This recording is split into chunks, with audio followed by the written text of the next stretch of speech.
have been gatekeeping some books. Not intentionally, but these are the books that I recommend all of the time. And for some reason, I don't hear people talk about them enough anymore. Some of them are older, and some of them are just underrated. Some of them were popular at one point, and then everybody just moved on, which is rude because they still deserve attention. And some I'm just obsessed with, so I want to talk about them. Today, I am gatekeeping no more. We are talking nonfiction, romance, thrillers, general fiction, and audiobooks I think you should absolutely listen to instead of reading the physical book. And a few books that may or may not emotionally body slam you. Also, quick disclaimer, I don't really do horror or fantasy much, so if you came here for dragons or nightmares, I love that for you. But that's not what we're doing today. Although, I am down with ACOTAR and Fourth Wing. I was influenced by the internet on those. So I'm going to start with the ones that are more life lesson, personal growth, make you think type of books. Then we'll get into romance because obviously we need some love, and then thrillers because we also need to stress. And then I'm going to save some of the biggest emotional gut punch books for the end because I do believe in making you earn the tears. The first book, oh, I don't have it here. Hold on, let me go get it. It is called How Starbucks Saved My Life by Michael Gates Gill. This guy, he basically had everything. He was in his 50s. He had the big career, the mansion, the suburbs, Ivy League education, six-figure salary, family, all of the things that from the outside look like success. And then in a very short amount of time, his life completely falls apart. He loses his job, gets divorced, is diagnosed with a brain tumor, has no money, no health insurance, and ends up getting a job at Starbucks. He goes from power lunches and being served to literally scrubbing toilets and learning how to serve other people. What I love about this book is that it could have easily been a rich man gets humbled story, but it is so much more than that. He ends up working under a young African-American manager who has lived a completely different life than him, and she becomes this unexpected teacher for him. He has to learn what it actually means to work hard when nobody is impressed by your resume. This is my go-to recommendation, and it has never disappointed a reader. Plus, it's a super short, easy read. The next nonfiction book is The Four Agreements by Don Miguel Ruiz. I believe this one is out loaned somewhere because I can't find it. It's one of those books that I feel like a lot of people have heard of, but I still don't think everyone has actually read it. It is short, simple, and powerful. The whole idea is that so much of our own suffering comes from self-limiting beliefs, assumptions, and the stories we tell ourselves. This book is based on ancient wisdom, and it gives you 4 agreements, or basically 4 principles to live by. What are they? I don't remember, but I do know they are fabulous. And as somebody who never rereads books, I will reread this one. And I remember thinking this while I was reading it. Like, this is one you got to keep going back to.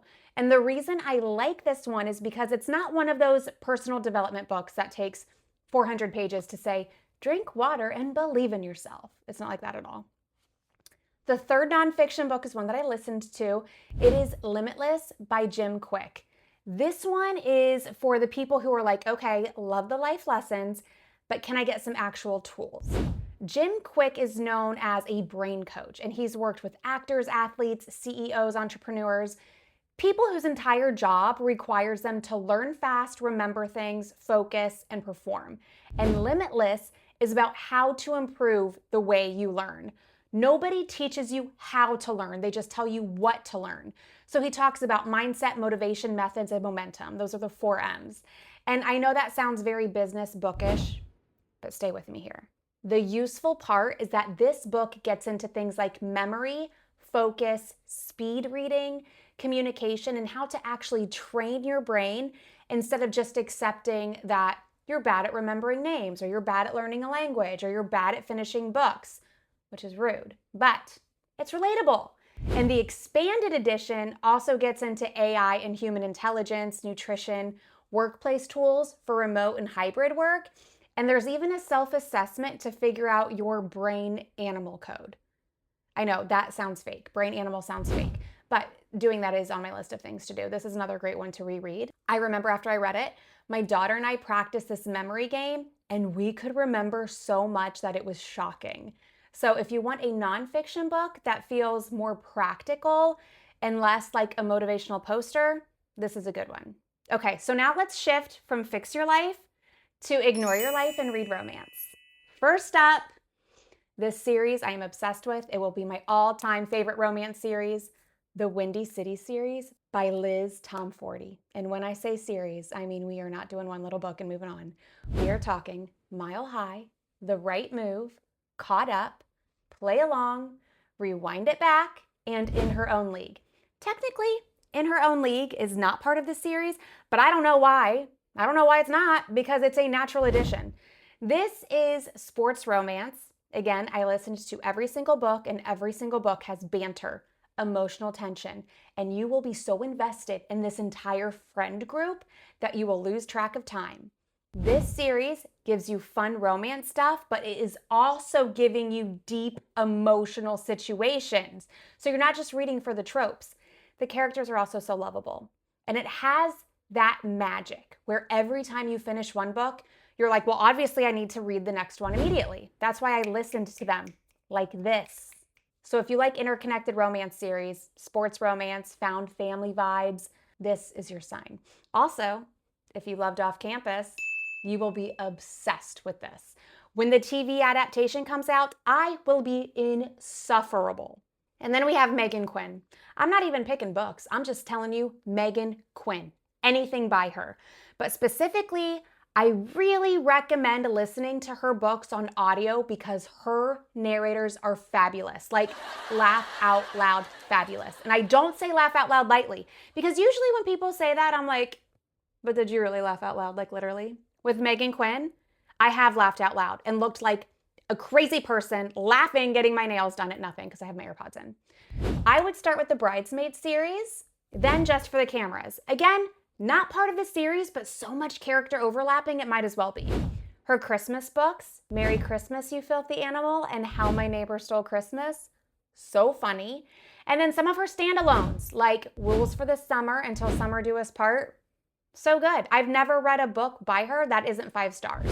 They are so fun, and the spice is spicy. They have that rom-com energy where you know you are there for a good time. And again, audiobook, please listen. The narrators understood the assignment. Now let's go from romance giggles to murder, secrets, and people making terrible decisions. The first thriller, In My Dreams I Hold a Knife by Ashley Winstead.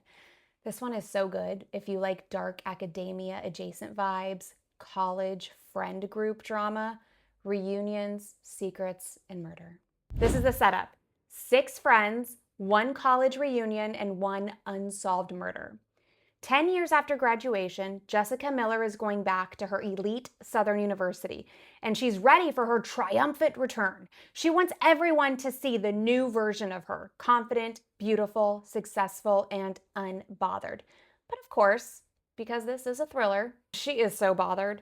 Back in college, her friend Heather was murdered, and that murder shattered their entire friend group.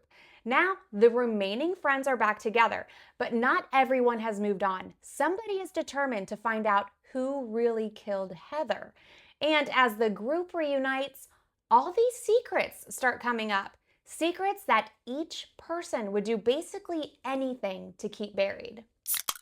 Next up is The Da Vinci Code by Dan Brown. And listen, I know that this is not some tiny underground book that no one has heard of. But I feel like people stopped talking about how fun this book is.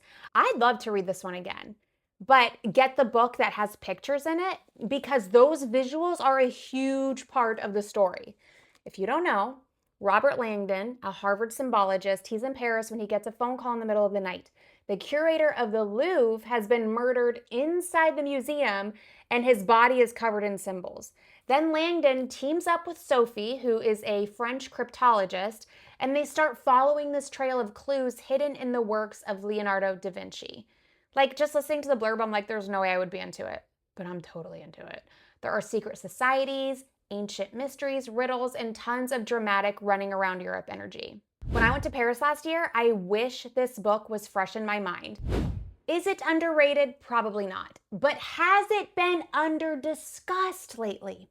I think so. I think yes.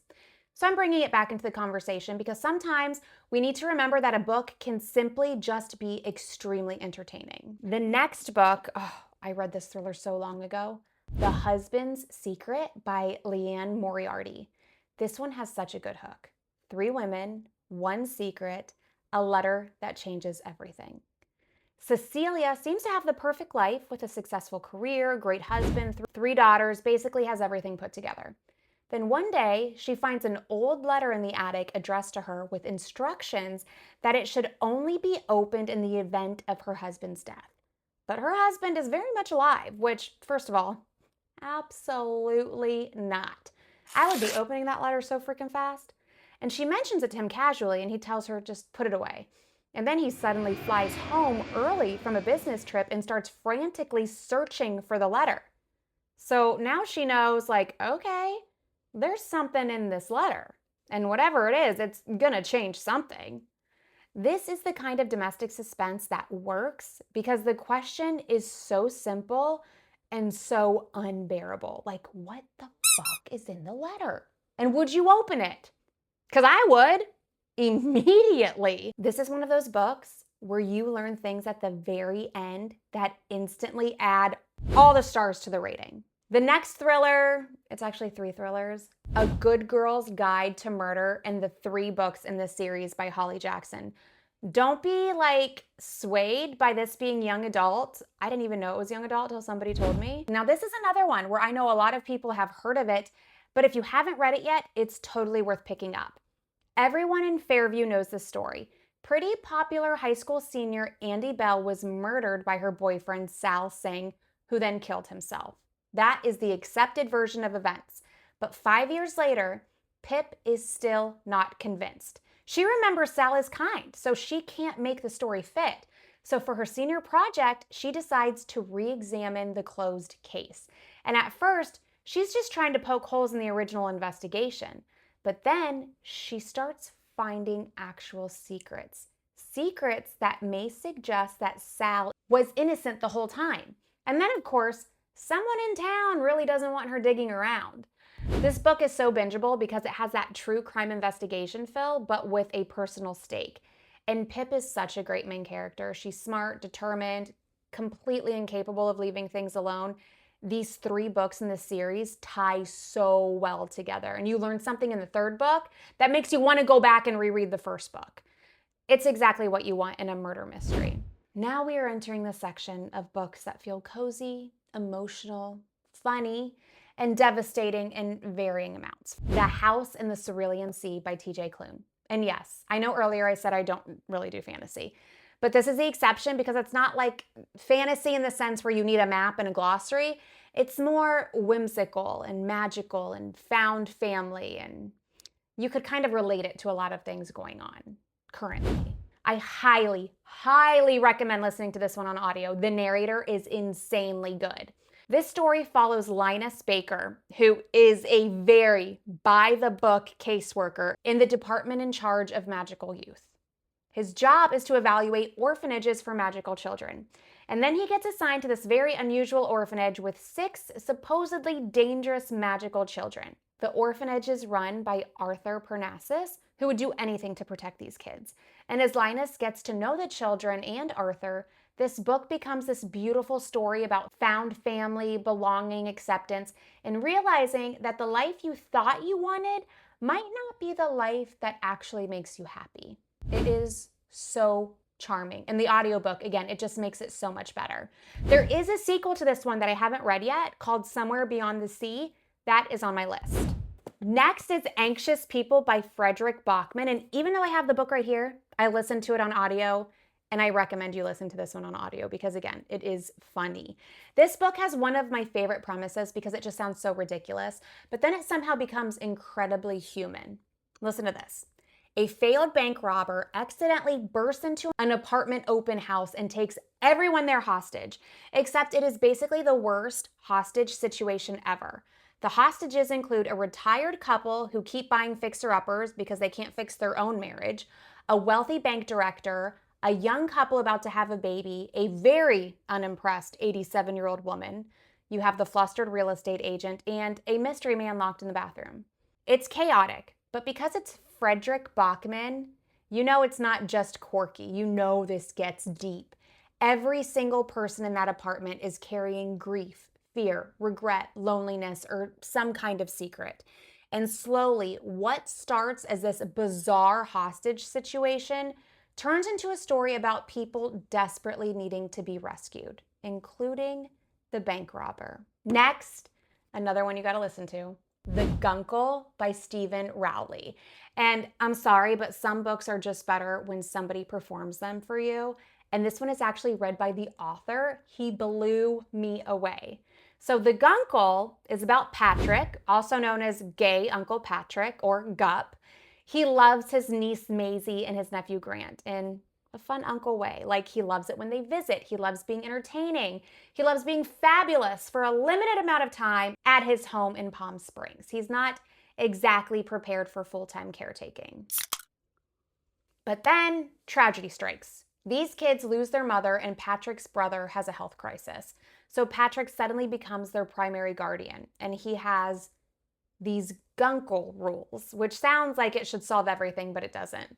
He quickly realizes parenting is not just treats and jokes and being the fun adult. And while he's trying to take care of these kids, he's also dealing with his own grief. He has a stalled acting career and he just lost his great love. This book is funny, but it's also about family, grief, and showing up even when you feel wildly unqualified to do that.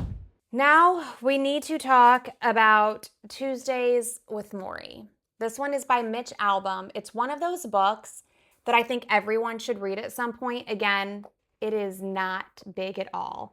And the premise is really simple, but the emotional impact is huge. So Mitch Albom, he reconnects with his old college professor, Morrie Schwartz, after he sees him on television. Morrie is dying, and Mitch starts visiting him every Tuesday, hence the title.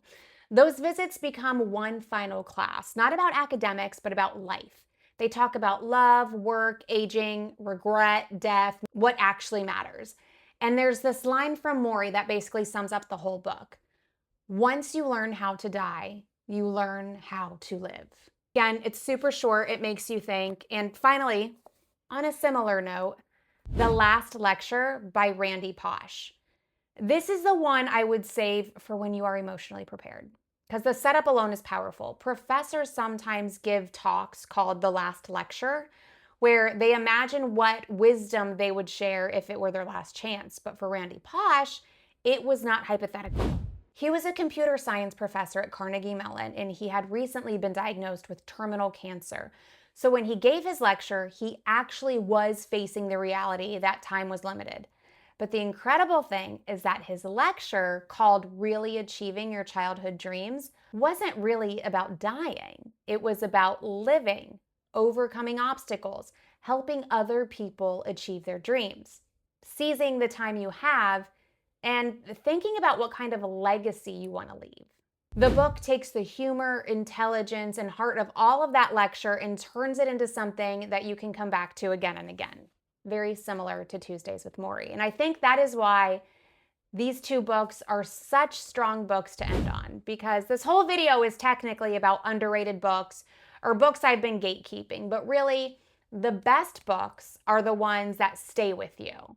And I may call them underrated because I don't hear about them enough, or I just really, really want you to read them. So those are the books that I've been gatekeeping. So I need to know, have you read any of these? And if you have, which one do you think is underrated or we should talk about more? Like, just because it's older doesn't mean we need to stop talking about it. So tell me the book that you recommend to everybody, but maybe you don't hear about it enough, or you don't see people posting about it on Bookstagram or Book Talk.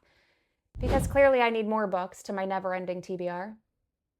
If you need proof, just watch that unboxing video I did. If you like this video, make sure to like it and subscribe for more. I'll see you in the next one. Cheers.